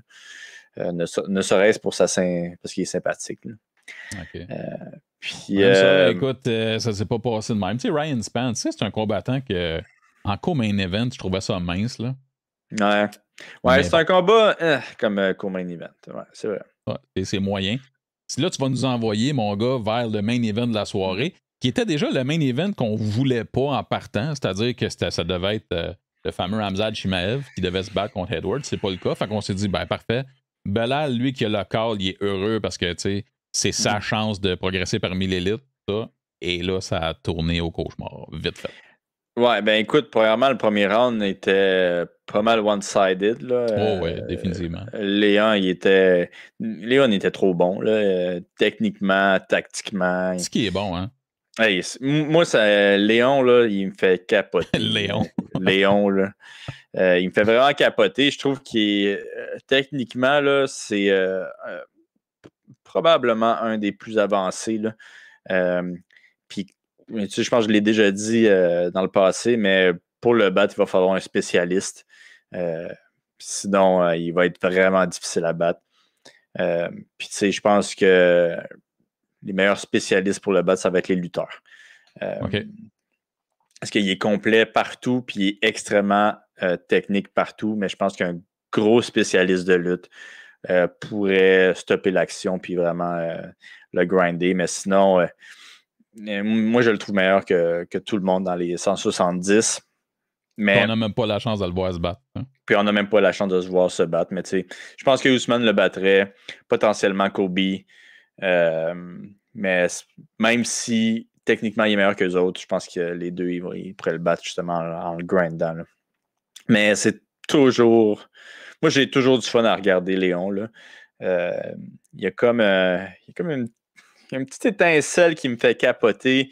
Puis le pire, c'est qu'il n'est pas vendeur. Tu sais, c'est ça qui est hallucinant. Tu sais. Zéro vendeur. Mais ben, en même temps, c'est un gars qui gagne. Tu sais, c'est un petit peu une decision machine. Là. C'est pas un gars. Mais crime, quand tu arrives à ce niveau-là, tu vas pas finir tous les combats de toute façon en général. Moi, je l'aime beaucoup. Je sais que l'UFC ne trippe vraiment pas sur son cas, c'est évident. Mais il y a tous les attributs. Là, tu parlais que s'il est le fun d'avoir allé, je pense que Belal ne l'a pas vu aller, là, parce qu'il est rentré là jusqu'à dans le fond de. Écoute, je pense qu'il est rendu dans les côtes. Là. Ben, c'est ça. Fait qu'au deuxième round, il s'est fait. Il a high-pull Belal. Puis tu sais, je sais pas si tu as vu la photo là, du high-poke, là. Mais tu vois la photo, puis c'est comme noir. J'étais comme, on dirait que le doigt, il est pas entré dans son œil. Mais là, c'est ça quand il y a du monde qui ont comme arrangé la luminosité. Antoine. Puis on le voit clairement, le doigt entrer dans l'œil, en dessous, avec l'œil de Belal qui regarde vers le haut, qui a vraiment l'air d'avoir mal. C'était puis il est comme ressorti en crochet comme un hameçon. Là. Ouais. Hey, c'était dégueulasse. Puis là, je devrais pas rire, là, mais tu sais, après 5 secondes, tu savais que c'était fini ce combat-là. Là. Il n'y avait pas de doute, là. C'était impossible. Puis c'est comme. Man. Puis tu sais, là, tu te dis, pour vrai, là, puis en dedans de 5 secondes, tu te dis, man, il a peut-être perdu son œil, là. Ben ouais, c'est ça. Ben, il criait, il frappait au sol, il pleurait. C'est comme. Sterling, il aurait fallu que tu prennes exemple sur ça. Ouais, c'est ça, arrête de niaiser. Mais vraiment, vraiment, écoute, c'est le high poke parfait. Puis, tu sais, une chance qu'il n'y a rien eu, là, finalement. Ben, il n'y a rien de grave. C'est relatif, là, il n'y a rien de grave. Là. Ouais. Mais, hey, man, la seconde, tu sais, on le voyait là, après 1 minute que c'était fini, c'était déjà enflé, c'était rouge. Ouais. Puis, tu sais, il est vraiment, vraiment bon, Léon, là, mais j'ai pas tant aimé qu'est-ce qu'il a dit après qu'il méritait comme Parle-en, je m'en allais là-dessus justement, puis pas juste après le fight, parce qu'il s'est pas gêné après le fight. Là. Lui, il passait à d'autres choses, on va dire ça comme ça. Ouais, j'étais comme, il me semble que tu lui donnes une deuxième chance. Là. Tu as quand même passé proche de le rendre aveugle. Je pense que c'est la moindre des choses. Tu vois qu'on repassera pour les remords, là. Ouais, c'est ça. C'est comme la moindre des choses. Puis t'as pas gagné ce combat-là, là. Même si tu faisais bien, t'as pas gagné, dude. C'est comme. OK, 2 choses. 1, tu vas te battre contre Belal, là, tu vas le démolir. Là, okay? C'est sûr qu'il va le démolir. Là, c'est sûr qu'il va le démolir. On le sait. Ben là, quand tu demandes un title shot, après avoir poké un gars, quand tu t'es battu une fois en, je sais pas, 2-3 ans. Ouais. Tu sais, je sais pas, là. Tu sais, dis m'a redonné son combat, man. Puis. Mais ça a mal passé, puis pas juste auprès de Belal. Je pense qu'en général, dans la communauté MMA, ça n'a pas contribué à ce qu'il soit comme on aime sa personnalité à Edwards. Ouais. My God. Mais Colin, écoute, c'est plate qu'il soit pas plus aimable, là, je veux dire. Tu sais, on aurait pu avoir. Il est pas aimable, mais il est pas détestable, il est juste beige. Ben, c'est ça. Il est pas aimable, puis il est pas détestable. Mais tu sais, je pense qu'il est juste réservé aussi. Puis bon, il fait il fait peut-être un petit peu des mauvais calls comme celui qu'on a vu en fin de semaine. Là. Mais tu sais, pour ceux qui ne se souviennent pas, là, lui, là, il aurait pu être une méga star s'il s'était battu contre Masvidal. 3-piece and a combo. 3-piece and a soda, c'est lui. Ça sur pied, honnêtement, là, ça me fait capoter. C'est à ce point-là, imagine, il y a déjà une promo. Là. Elle est faite ta promo. Là. T'as le 3-piece and a soda, puis tu le fais pas le combat. Imagine ça te dit à quel point l'UFC s'en torche. C'est fucked up. C'est vraiment fucked up. Là, c'est trop tard. Là. Ben oui, c'est fini. C'est trop tard, cette affaire-là. Là. Je veux dire, Masvidal, il est rendu à un autre niveau de. Tu sais, ça serait gaspiller un combat parce que. Parce que selon moi, là, Masvidal se ferait manger tout cru. Là. Mais à la place de ça, il va aller se faire manger pendant 5 rounds contre Ousmane encore. C'est ça. Fait que, tu sais, Masvidal, il vend des billets, il vend du monde. Voilà. Fait que faire un combat contre Léon, ça fait comme pas tant de sens, là. Mais ça aurait fait du sens au moment où c'est arrivé. Masvidal, il était comme de même, là, on comprend, là, comme dans la popularité, tout ça, c'était parti. Là, le moment est fini, là, il est trop tard, mais à ce moment-là, mon gars, book-moi ça 3 mois plus tard. Let's go! Creepy Soda, tabarouette, il a dit ça, c'était partout dans les... Le Creepy Soda, c'est plus dans les médias quand il a dit ça que quand Masvidal a attaqué Léon en backstage. C'est hallucinant. Puis, tu sais, en plus, il y avait de la merch, il y avait des chandails, il y avait plein de Creepy Soda, c'était partout, mon gars. C'était trending. J'en reviens pas, man. Bref, ils sont passés à côté de ça. Mais, il aurait pu dire UFC 200, je sais pas quoi, Creepy Soda. Clairement, ça avait été comme dans le temps, là. Ah oui, une promo que genre cette soirée-là, si t'as 3 morceaux de poulet puis un soda. Mais tu vois, c'est le seul temps où là, l'UFC peut faire, hey, sais-tu quoi? Le monde, là si Edwards, il est beige, c'est correct, là, il sera pas beige. Il est en tabaslac après, parce qu'il est arrivé l'événement en arrière. Là, c'est sûr qu'il y a une histoire, et là, l'histoire, t'as pas à la créer, parce qu'Edwards, il ne crée pas d'histoire, c'est pas son genre. Mais là, il y en a une, elle est organique. Man, mets l'argent dans tes poches, puis let's go, fais-le. Ils l'ont pas fait. Incroyable. Bon. Incroyable. Écoute, qui sommes-nous pour juger de que leur move, par exemple? C'est pas nous qui avons rendu cette compagnie-là milliardaire. Ils font d'autres cash grabs, là, ça c'est clair. Là. Sinon, garde, on va pas s'éterniser là-dessus, mais c'est sûr que les combattants tout le monde avait leur mot à dire sur qu'est-ce qu'on pourrait faire. Il y a des gants à tester qu'on pourrait utiliser. T'as-tu un take là-dessus sur c'est quoi le remède ou en tout cas pour baisser les high pokes en général ou peut-être les éliminer en grande partie? Là? Mais je pense que les gants, c'est une bonne idée. Là. Écoute, PFL m'a envoyé des gants, puis j'ai l'impression que les autres sont un peu courbés. Puis tu sais, les gants de UFC, là, quand tu les mets, là, sont difficiles. C'est difficile de fermer ton poing dedans. Fait que naturellement, tes mains sont plus. Fait que naturellement, tes mains vont être comme ça, genre. Tandis que ceux de PFL sont un petit peu arrondis, fait que c'est difficile d'ouvrir ta main. Fait que l'ouvrir comme ça va être vraiment plus difficile, tandis que MMA, c'est plus facile. Des stats chez PFL. Ça veut rien dire dans la mesure où PFL n'est pas là depuis 25 ans, tout ça, mais juste un échantillon, peu importe aussi petit soit-il. Puis aussi, je connais pas l'historique des gants PFL. Est-ce que c'est les mêmes gants depuis le début de la promotion? Est-ce que c'est nouveau de l'année passée, etc.? Mais il y a des options qui existent en ce moment. Mais est-ce que ça va... Il y a des options qui existent, puis là, il y a tout le temps la guerre de dire, OK, mais il ne faut pas que ça nuise aux gens au sol, évidemment. Ouais, c'est un bon point. Je sais pas ce que tu en penses, mais...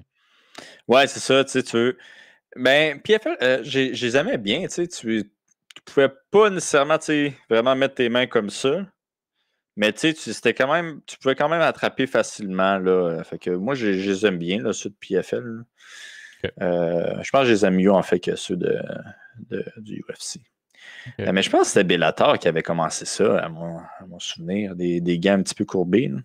Ils avaient testé ça. Ouais, puis je me demande s'ils avaient... Ouais, puis je pense qu'ils avaient dit « Hey, UFC, vous pouvez les utiliser si vous voulez. » UFC avait dit « Hey, non, nous, non, une petite compagnie de bouettes, là, on va pas utiliser vos affaires. » Qu'ils vont nous montrer quelque chose. Ouais, c'est ça. Ouais, OK, mais sinon, écoute, on avance. Paulo Costa va pas se battre contre Robert Whittaker, ça a été annoncé pour maladie. Donc, c'est Kevin Gastelum qui va le remplacer. Je pense que ça va être un bon combat. T'as-tu attendu le nouveau nom de Paulo Costa? Non. Il y a beaucoup de combattants qui ont des noms comme ça, là, qui disent que c'est vraiment le peak performance de cette personne-là. Ils se font trouver un nom. Je vais donner un exemple comme TRT Victor. Ouais. Comment il s'appelle? C'était quoi qu'il disait, Conor McGregor? Karate Position Conor McGregor, qui est invincible. Puis qu'est-ce qu'ils ont sorti pour parler? C'est Sober Costa. J'aime ça. Sober Costa. C'est plus que je l'ai trouvé bien, bien drôle. Ah ouais, c'est bien drôle, ça. Ouais. Mais c'est ça, Costa ou quoi? Il y avait quoi? Je me semble qu'Overeem, il y en avait un aussi, genre Horse Meat Overeem ou quelque chose. Ouais, c'est... Ça m'étonne que ça ne fasse pas un lien avec le stock, là, mais... Horse Meat, c'est parce qu'il s'était fait tester positif, Overeem. Justement. Il avait dit non, c'est parce que j'ai mangé de la viande de cheval. Ah, t'es-tu sérieux? Ouais. C'est ça qu'il avait dit. Le fer dans la viande de cheval, ça Ben peut ouais, donner, il était comme non, mais c'est parce que la viande de cheval m'a fait tester positif. C'est pour ça qu'ils disent horse meat over OK, me semblait aussi. Ouais. Ça a bien du sens. Faudrait les tracker, tous ces beaux petits noms-là. Ça serait insane si quelqu'un a ça pas loin. Là, ça serait insane de le partager. Sinon, combat annoncé Tony Ferguson contre Beneil Dariush. Oh ouais, ça c'est un bon petit combat. C'est vrai, j'ai vu ça la semaine passée. Ça va être bon, ça. Ouais, ça va être super intéressant. Bon. Ça va être bien intéressant. Ouais. Le crazy guy contre le smart guy, ça va être nice. Le crazy guy contre le smart guy. Ouais. Écoute, sinon, on va parler un peu de Habib qui a mis une photo sur ses réseaux sociaux avec Lorenzo Fertitta. Ça m'a pas ébranlé. Là. Je sais pas si. Je sais qu'il y en a qui viennent. Comme, t'as pas fait. Oh my god. Non, mais le monde capotait bien raide. C'est correct, ils sont allés souper, là, puis c'est bien beau. Là, moi, je pense qu'il y a deux stratégies pour chacun d'eux autres. Là. Un, Khabib, il en profite pour manger gratuitement. Là. C'est clair. Des soupers gratuits non-stop. Puis je pense que le UFC puis Dana White, il essaie de le faire grossir pour qu'il se batte contre Georges Saint-Pierre, tu sais, qui prend 170. Il l'engraisse. Mais ouais, non, je suis ça. Moi aussi, je suis pas. Mais sais-tu quoi, par exemple? Il y a dit Sun Location, mais tu sais, ça peut vouloir dire n'importe quoi. Ben, c'est Sun Location, Next Restaurant. Là. C'est tellement sa phrase, sa catchphrase depuis toujours. Puis, mais ce qui est intéressant à travers ça, c'est que là, je pense que c'est aujourd'hui, ça a sorti dans les nouvelles, Georges, justement, il disait que l'UFC ne veut pas que Habib parte sur ses propres termes. Ils veulent vraiment qu'un gars éventuellement le batte. Ça les fait chier, selon Georges, que tu t'envoies sur tes propres termes, ce que Georges a fait déjà d'ailleurs 2 fois, puis les autres, ils n'ont pas apprécié. Fait que c'était le commentaire de Georges par rapport à ça. Georges spitting fire, man. Wow. Ouais, vraiment.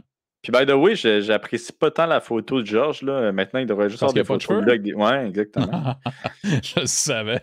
Mais, ouais, non, Silver Rush, man, crime, il spit du fire. C'est quand même. Ouais, c'est. My God. Ben, c'est l'historique. Tu sais, je comprends, Georges. C'est l'historique. C'est son historique à lui. Puis lui, il voit ça un peu se répéter avec Habib. Puis son point, c'est qu'il dit tout le temps, garde Habib, c'est un gars hyper intelligent. Il live on top. C'est probablement le combattant le plus dominant qu'on a vu. Bravo à lui. Puis, tu sais, l'UFC, on s'en fout un peu, là. Ouais. Non, sinon, ton chum Georges. Ouais. Mais j'allais justement en parler. Hein. Qu'est-ce que c'est ça? Karaté Combat. Ouais. Georges Saint-Pierre to work a season sunset. Oh! T'es-tu au courant de ça? Ben là, je l'ai su hier, là, mais j'en ai pas parlé. OK. Mais non, il m'en avait pas dit. Season sunset for upcoming car. Ah, ouais. Là, MVP Bros, là. Karaté Combat, là. C'est tellement underrated, là, cette affaire-là. Là. Ben là, moi, j'ai appris que c'est la saison 3, puis j'ai jamais entendu parler de ça. C'est la meilleure chose au monde, là. C'est la meilleure. Ça? C'est débile. Ils font des événements à thème. Un petit peu comme je voulais faire ici. Ouais. Mais ça, j'ai comme pas compris qu'ils faisaient des événements à thème.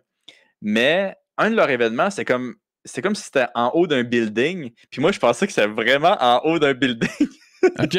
Je suis pas bien smart, là, pas vite. Mais je pense que vraiment, ils ont mis comme une décoration en arrière, un background.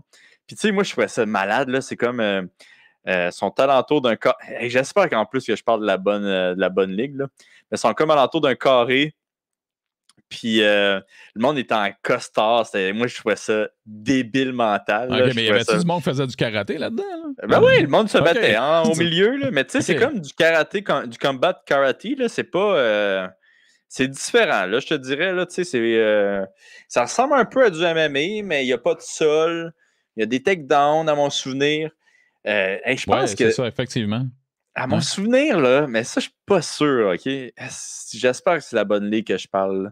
En tout cas, vous m'en verrez chier si c'est pas ça, là. Mais à mon souvenir, il y avait une affaire qui calculait le pouls des combattants. Ah ouais? Fait que tu pouvais savoir qui était fatigué, qui avait un poker face, mais qui était genre en train de mourir dans l'intérieur. C'est vraiment, vraiment intéressant, tu sais. Puis il y avait même fait un événement, là, genre... encore là, je pense que c'est des écrans en arrière. Je sais vraiment pas comment ils font ça. Là. Mais comme dans la jungle ou je sais pas quoi. Tu sais. En tout cas, moi, j'haïs pas ça, je te dirais. J'haïs vraiment, vraiment pas ça comme show. Fait que je suis bien content. Au-delà de tout ce qui est l'aspect show, l'emballage, tout ça, c'était-tu bon? Ouais, non, c'était bon. Ouais, okay. Non, c'est bon. Tu sais, c'est plus karaté. Ça faisait un petit peu point de karaté, mais à mon souvenir, il n'y avait pas de pause, il n'y avait pas d'arrêt, puis il y avait plus de puissance. Fait qu'il y avait des KO, là. Okay. Puis. Déjà qu'il y a des takedowns en partant, ça ressort du lot, là. Bon, ouais, non, c'est ça. Puis, tu sais, le ring, c'est vraiment spécial, là. C'est genre. C'est comme un pit, là. C'est comme comment tu dis, un trou. Ben, c'est le même qu'ils l'ont appelé, d'ailleurs. C'est le.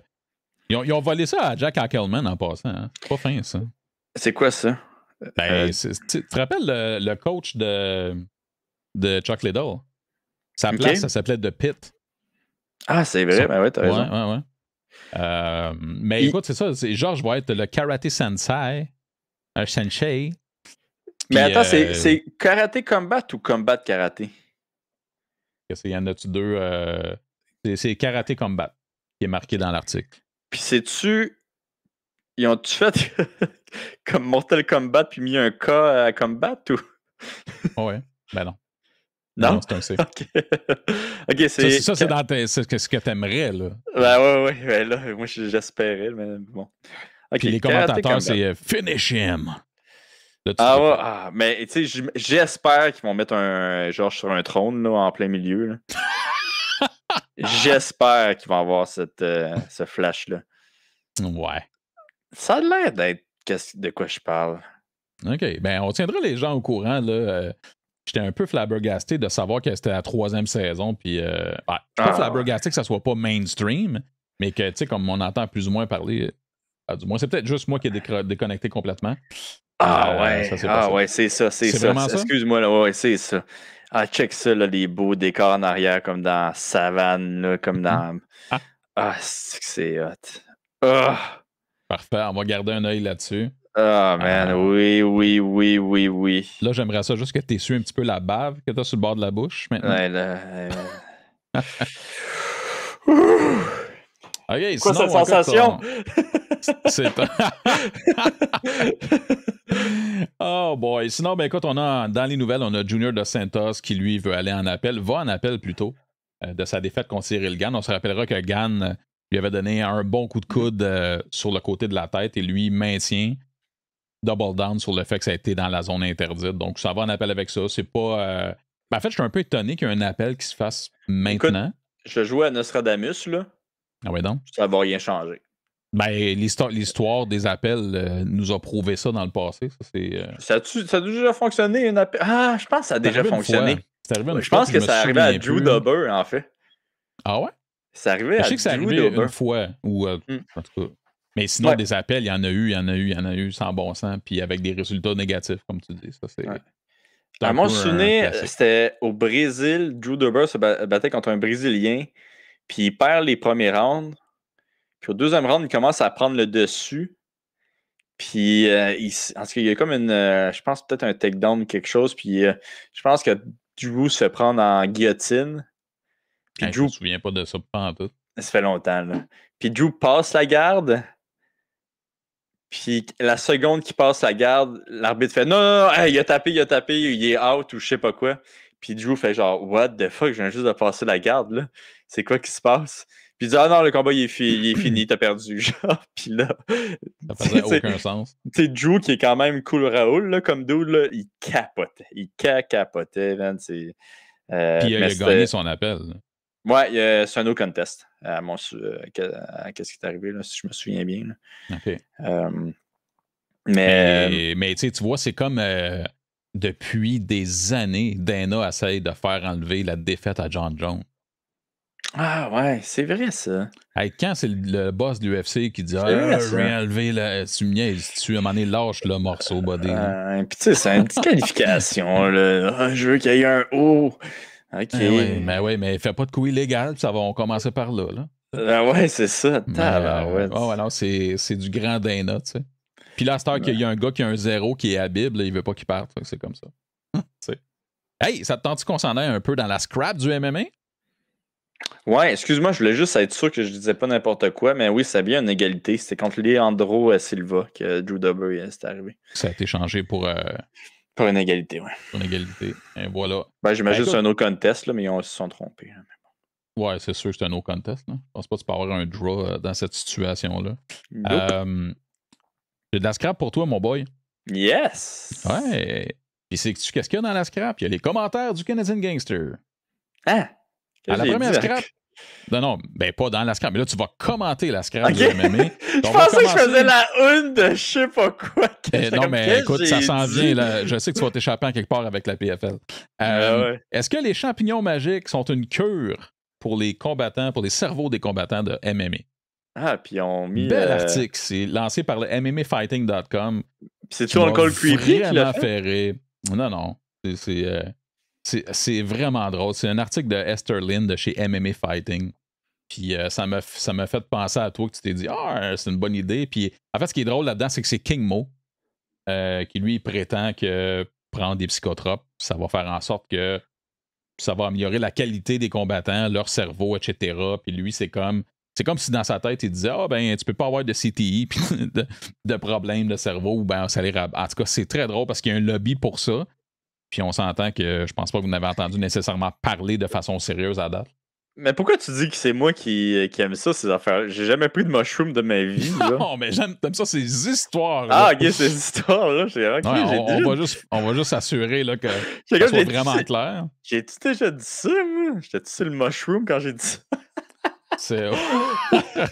ouais, t'es cité à la fin de l'article. Ah ouais, c'est ça. Ouais. C'est juste moi qui sais qui est cité. Où suis-je? Ouais, où suis-je exactement? Mais non, je sais pas. Pour être franc, j'avais entendu une interview avec Mike Tyson qui disait que lui, il avait essayé des affaires hallucinogènes. Là. Puis là, by the way, je sais pas de quoi je parle. Là, fait que excusez-moi si je mélange plein d'affaires. Là. Mais Mike Tyson il avait dit que lui, il avait fait un trip. Je me demande si c'était pas de l'ayahuasca ou une affaire de grenouille qui avait liché, là, je sais pas quoi.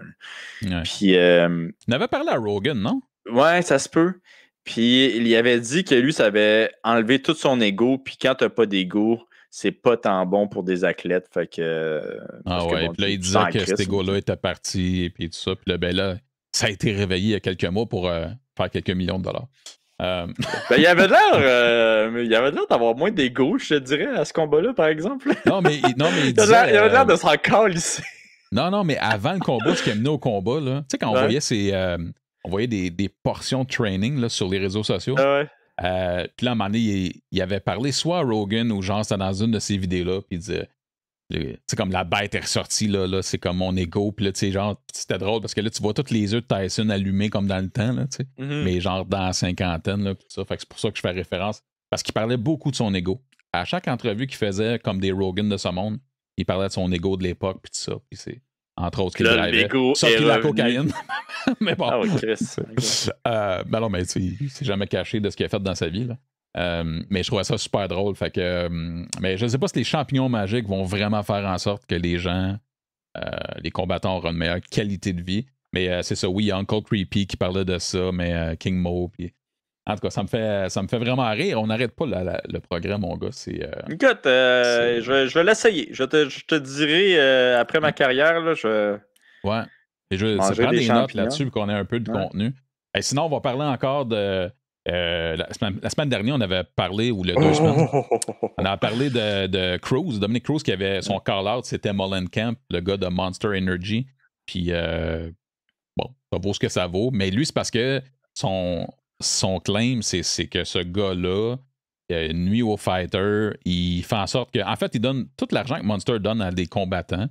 C'est lui qui décide qui a droit, combien, pourquoi, puis comment il file, tu sais. Puis c'est connu dans les cercles des combattants. Puis là, finalement, Bisping a dit « Hey, sais-tu quoi? Moi aussi, je vais le dire. » Fait qu'il est sorti publiquement pour dire que lui aussi a une histoire avec Molenkamp.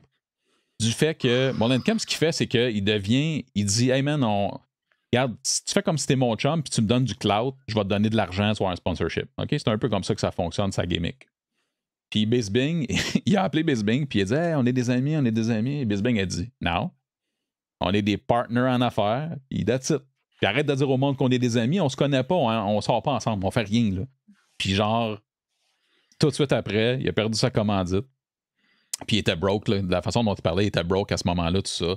Il dit, il fait ça avec tout le monde. Fait que genre, c'est soit tu rides avec, puis t'as une cote, t'as une commandite, ou sinon, ben c'est ça, il te laisse aller. Fait que c'est de là vient aussi Cruz, son call-out, là.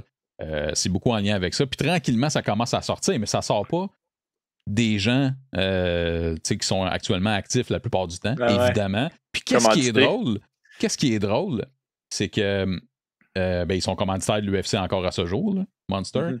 Puis dans un broadcast, avant-dernier gala, je sais pas si tu l'as pogné, mais Bisbing a fait un call de Red Bull. Puis il a fait je pense pas que c'était un pic à Monster Energy, là, mais il a fait comme il dit on prend un café, un Red Bull ou ben non, du Monster Energy. C'était insane, mon gars. J'ai tellement ri. Fait que tu sais, quand la boucle là, qui est bouclée, ça me fait rire. Je sais pas si toi t'as entendu parler de Hans Molenkamp par rapport à ça. Ouais, ben écoute, moi je le suis depuis un bout, là, Hans, là. Puis, vous irez voir ses réseaux sociaux, il a de l'air bien chum avec tous les combattants, mais en même temps, je suis pas tant surpris. Non? Non, je suis pas tant surpris, mais tu sais, lui, il postait beaucoup de vidéos de lui qui kickait des affaires que des combattants mangeaient. Genre, disons qu'un combattant mangeait un sandwich, il arrivait par derrière, puis il y a quand même c'est pas le Brazilian. C'est le Brazilian kick, ça s'appelle? En tout cas, on va dire le kick au point d'interrogation. Mais... Ouais, c'est comme un kick que tu pars par en haut, le question mark. Puis, tu sais, il kickait les affaires des combattants. Puis tu voyais que les combattants, il y a une couple qui avait de l'air en tabarnak pour de vrai, là. Pas très à l'aise. Ouais, pas tant à l'aise. C'est que je me demande s'il faisait ça au moins. À des combattants qui connaissaient pas tant que ça, tu sais, puis là, les combattants étaient comme tabarouette, mon esti de commanditaire vient de kicker mon sandwich. Puis, tu sais, genre, moi, j'ai l'air de la bête de cirque pendant ce temps-là, qui attend comme un cave. Là. Ouais, fait que... Mais, il y avait, tu sais, il avait de l'air sympathique, mais je suis comme... Ça m'étonne comme pas tant que ça. J'ai l'impression qu'il y a beaucoup de requins comme ça dans le MMA, là. Puis ceux qui se demandent à quoi. Peux-tu remettre l'article sur Bisping? Oui, absolument. Ouais. Fait que Hans, là, c'est celui qui est sur le côté, juste en haut de Gina Carano. Pour ceux qui ne connaissent pas, là. C'est ce dude-là. Fait que. Ouais, non, je suis comme pas étonné. Mais en tout cas, ça fait une bonne histoire. Là. On va donner ça à Cruz. Là. Il a parti une bonne affaire, puis que je pense qu'il va être positif pour les combattants là, à long terme. Surtout si Hans se fait dire de ne plus faire ça, là, je pense que ça va être vraiment bénéfique, là, toute cette affaire-là. Ben, il y a de l'air d'un tout croche là, maintenant que tout ça s'est sorti. Là. Mais en même temps, je connais tellement pas la hiérarchie de chez Monster que quand je regarde l'image ici, là, puis je peux la remettre. En dessous de l'image, c'est marqué Former Monster Contractor Explains. Fait... Ouais, c'est peut-être qu'il est déjà plus là. Non, mais je sais pas. Je pense qu'on parle de Cruz, là, mais qui doit être encore là. Mais pour vrai, là, sans faire de recherche, ce que tu comptes là, des combattants, tout ça, qui n'ont pas trippé sur cette. Tu sais, c'est ça. C'est genre, regarde, prends des photos avec moi. C'est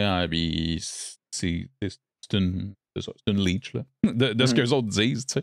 Fait que, mais ça m'a fait rire. Tu sais, pour vrai, là, Bisping, là, c'est un bijou pour ces affaires-là. C'est que je l'aime, tu sais. J'écoute pas son podcast, je l'écoute au début, j'écoute pas tant, mais il y a toujours de quoi qui sort qui est comme, je vois, tu sais, au début, il est tout le temps, je vais pas le dire, là, je veux pas faire un Dan Hardy perdre ma job, là. Mais, tu sais, après ça, éventuellement, c'est comme, tu sais. Ouais, bonne vieille technique. C'est... Bijou Bisbing.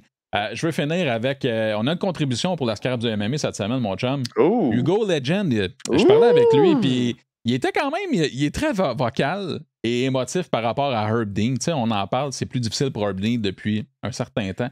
Puis là, il dit je vais vous faire un top 10 des mauvais calls de Herb Dean. Tu sais, il est vraiment dedans. Puis là, en joke, je disais fais-moi ça, puis let's go, on en parle. Tu sais. Puis il m'en a fait un. Il m'a fait un top 5. Okay. Puis je vais le partager avec vous, puis je vais rapidement, puis je vais le mettre aussi dans les commentaires. Fait que son top 5, son numéro 5, c'est c'est bon ça, j'aime ça. Ouais, hein? C'est Cerrone contre Masvidal. Puis là, il a marqué Cerrone est out à la fin du round 1. Herb wave la fin du combat, puis change d'idée quand il entend le buzzer. Fait que ça, c'est son numéro 5. Attends, c'est quoi le numéro 5? Répète ça, excuse-moi. C'est Cerrone contre Masvidal. Cerrone contre Masvidal, puis c'est quoi, Ouais. À la fin du round numéro 1, Cerrone est out. Puis là, Herb, il wave la fin du combat. Ben là, il y a la sonnerie arrive, bang, puis il fait comme ben non, finalement, il a entendu le buzzer, fait que c'était plus la fin du combat. Ça, c'est son numéro 5. Son numéro 4, c'est Francisco Trinaldo contre Jay Herbert, qui a fait beaucoup jaser. Tu sais, c'est le moment où Dan Hardy, il gueule après, puis il se pogne avec Herb Dean parce qu'il arrête la fight. Parce que clairement, Jay Herbert est en train de se faire démolir. Là.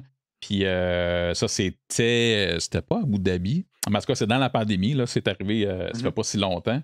Fait que t'entendais très bien Dan Hardy. Ben, puis après ça, quand Herb Dean est sorti de l'octogone, Dan Hardy l'attendait pour lui donner de la merde, tu sais. Puis ça fait partie des événements, là, c'est dans le même temps. C'était à Abu Dhabi, parce que c'était dans le même temps où il s'est pogné avec l'employé, puis c'est pour ça qu'il a plus sa job. C'est des mêmes gars-là. Fait que Hugo nous a envoyé ça. Le numéro 3, il y a Dalloway contre Murtaz Aliev, qui a pratiquement failli tuer CB Dalloway. Je me rappelle pas de ça. Honnêtement, il faudrait que je le regarde. Bizarrement. Celui-là, je sais pas si ça dit quelque chose, mais je m'en souviens pas. Sinon, on a Chris Weidman contre mon chum Luke Rockhold. Puis là, il nous a écrit que Rockhold est en full mount. Avec 45 coups en ground and pound. Sans réponse de Weidman. C'était pas sa meilleure, effectivement, à Herb Dean. Puis son numéro 1, c'est un classique. C'est le premier combat de Ben Askren dans l'UFC contre Robbie Lawler. Où ce que Lawler, il l'a déclaré out, mais il tenait son pouce comme ça. Là, fait que ça, c'est son top 5. Je vais les copier, je vais les mettre dans la description. Merci, Hugo. Je pense que si vous avez des tops comme ça à partager, des fois, on a un trop plein d'émotions puis on a beaucoup d'amour pour quelqu'un, partagez-les puis on en parlera. T'sais. Mais c'est pas une mauvaise idée de faire ça, puis faire des sondages. Tu sais, faire des sondages sur la page Facebook là, du podcast, ça pourrait être cool de faire des... Tu sais, justement, là, comme ce genre de sondage-là. Là. Ben oui. Et tu sais, il y en a plein, là, tu sais, il y a beaucoup de gens qui t'écrivent, je reçois des messages, puis des observations comme ça, où ce que, tu sais, on dirait qu'on les voit toutes passer, mais à un moment donné, ça s'imbrique. Tu sais, t'en rajoutes, puis après ça, il y a comme...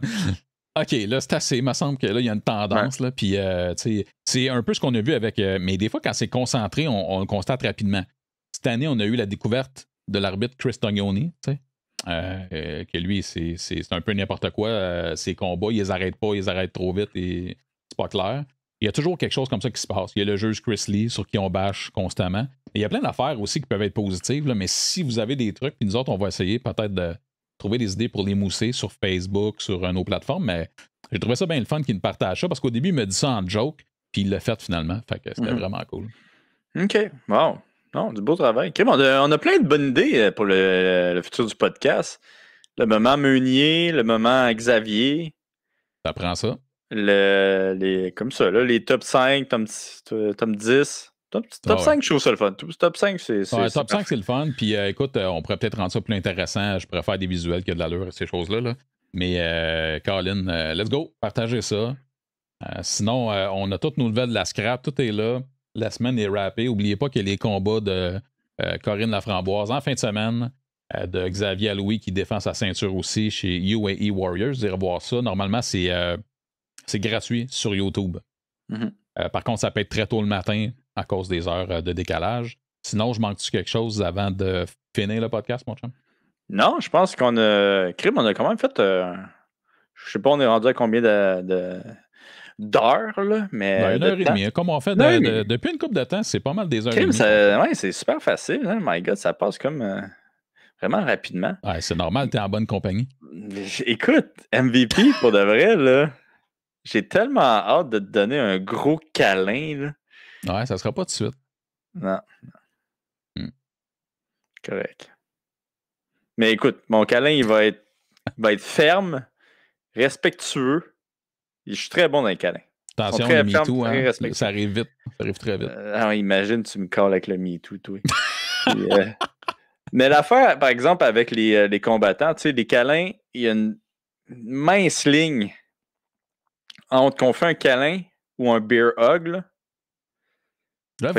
Ça se peut que je te gèle ou non. Ça arrive, c'est la vie. Là, ouais, c'est ça. C'est un des... Écoute, la sélection naturelle fait en sorte que ça se pourrait. C'est comme ça.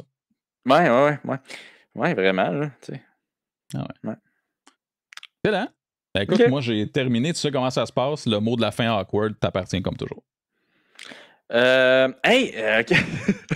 J'ai quand même une idée. Je pensais à ça l'autre fois. Là. Puis je vais vous partager qu'est-ce que je pense, OK? C'est que ça n'a pas rapport. Si vous savez qu'on s'en va avec ça. Man, ça va être une de mes belles bulles. Là, OK? Cette crampe au cerveau vous est présentée par Rudy Ladd. Oh my God. Mais je pensais à ça. Tu sais, si là, on le sait là, que le coronavirus ne tue pas 4% du monde. Au début, on disait que 4% du monde mourrait du coronavirus. Là, on le sait que c'est pas le cas. Je me disais que si ça avait été 4%, là, ça aurait été fini. Là. Je veux dire, la distribution aurait été terminée. Il n'y aurait eu plus de distribution. Là. Il n'y aurait plus de bouffe. Ça aurait été la fin du monde, en gros. Là, puis, là, je me suis dit, tabarouette, chance de savoir me battre ici, là, au Canada. Pas beaucoup de personnes ont de gun. Fait que moi, là, je suis allé chez mes voisins, assis, genre, fucking les taxer puis tout. Fait que c'est juste pour dire à mes voisins qu'ils sont passés à ça de se faire taxer. Ils sont passés à 3,75% de se faire taxer par mois. C'est juste... Non, en fait, c'est juste une excuse parce que tu veux utiliser tes nunchucks. Hey, man, mais je pensais à ça, crime. Si c'est la fin du monde, là, ceux qui vont survivre... ici au Canada, aux États-Unis, c'est que tout le monde a des guns. Fait que tu veux pas attaquer ton voisin qui a des guns. Là. Et moi, là, il y a quoi, là, genre, la personne va avoir un couteau à boucher. Là. OK, cool, man. Si j'ai fait des GN quand j'étais jeune, là, genre, j'arrête. Fait que, ouais, non, c'est ça. Je pensais à ça. Puis, ça va être ça mon mot de la fin, là, que mes voisins ils ont passé vraiment proche que je vienne leur voler leur riz, là, puis leur cacane. Hey, sais-tu quoi? Je t'ai demandé quelque chose d'awkward. C'est réussi. Merci. Ouais, c'est comme next level, hein, ça. Je suis bien fier. Hey, merci beaucoup, mon chum. On se reparle la semaine prochaine. D'ailleurs, juste, si vous n'avez pas vu le Canadian Gangster Podcast récemment avec Jonathan Hamel, pour vrai, ça marche bien. Je pense que les gens étaient intéressés par le sujet des bitcoins. Ben voilà, si ça vous intéresse, allez voir ça. Ça fait changement. On est complètement en dehors du monde du sport de combat, mais ça fait un petit côté rafraîchissant. Ouais, non, je suis bien content de ce podcast-là parce qu'en plus, il n'y a pas eu vraiment de podcast sur le Bitcoin en français. Fait que je pense que ça va être une belle introduction pour beaucoup de monde. Là, c'est pas un podcast sur le Bitcoin, le Canadian Gangster. Fait que bon, c'est sûr que je pense pas que ça va devenir super populaire. Ça. Mais c'est-tu quoi? On va brainstormer live, là, ce qui est weird un peu. Là. Mais honnêtement, là, on pourrait-tu faire parce que là, on est les culturés du MMA. On a le Canadian Gangster Podcast avec les entrevues des combattants, tout ça. Mais si ça nous tente d'avoir de plus en plus de trucs, on pourrait se faire un podcast qui est le Canadian Gangster Podcast, mais comme hors série. Tu sais, qu'on se fasse des vidéos playlists sur YouTube. Si ça intéresse les gens qui peuvent aller directement dans les hors séries. Puis ceux qui veulent juste les combattants ou des nouvelles des combattants pourraient aller directement. Là. Je sais pas ce que tu en penses, mais on pourrait faire ça. Ouais, c'est une bonne idée. Puis tu sais, je pense que, bon, là, je peux plus vraiment le cacher, là, mais je suis un passionné de crypto. Ouais, t'es démasqué. Puis, hey, je trouve que tu es en train de tomber dans le rabbit hole toi aussi, là. Mais, je pense que c'est une bonne idée. Puis, tu sais, nous, on voulait faire justement un deuxième épisode là-dessus aussi, que vraiment le monde aurait pu nous envoyer des questions pour qu'on lui pose ces mêmes questions. Puis, on peut-tu en parler un des prochains invités? Ben oui, j'espère juste que ça va tenir, mais on peut en parler certains. Ça va être encore dans ce qu'on appelle les hors-séries, puis ça va être en lien avec la crypto-monnaie. On va parler de NFT, particulièrement de NBA Top Shot. Les gens qui suivent un petit peu les NFT, la crypto-monnaie, c'est ce qu'il y a de plus gros en ce moment en NFT, là, en vente, etc. Donc, c'est ça. Moi, je suis un gros fan. On va parler de ça avec un invité qui s'appelle Phil Doucet. Phil et son frère, je pense qu'ils habitent dans l'Ouest canadien. Ils ont des podcasts, entre autres, en anglais, en fait, mais on va le faire en français, le podcast, parce qu'on a la chance qu'ils s'expriment dans les deux langues. Puis, c'est des passionnés de NBA Top Shot. Mais la raison pour laquelle on veut en parler, Oli, puis c'est là que toi t'entres en jeu, c'est que la compagnie qui fait NBA Top Shot, c'est UFC On Flow. C'est-à-dire UFC On Flow va embarquer avec la même équipe qui est Dapper. Donc, vous aurez aussi des moments. Dans le fond, NBA Top Shot, c'est l'équivalent de quand on collectionnait des cartes de hockey.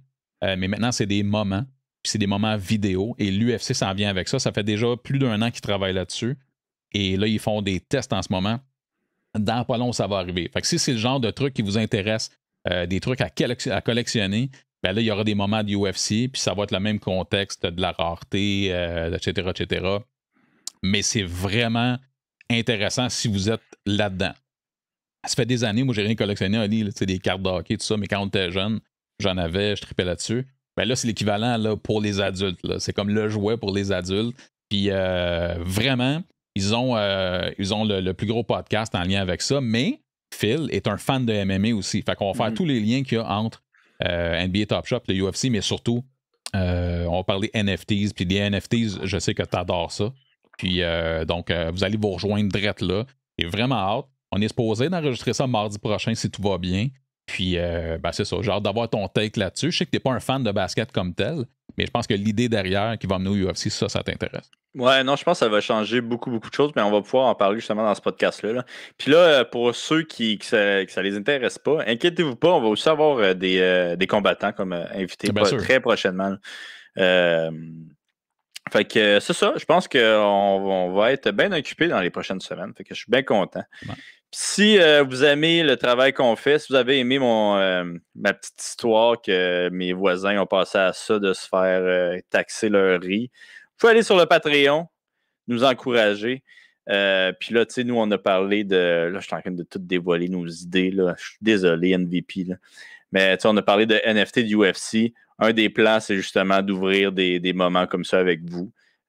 Qu'on va sûrement utiliser les Patreons pour acheter ces affaires-là. Ben ça, puis ça va être le fun parce qu'on peut partager avec la communauté. Il y a vraiment un esprit de...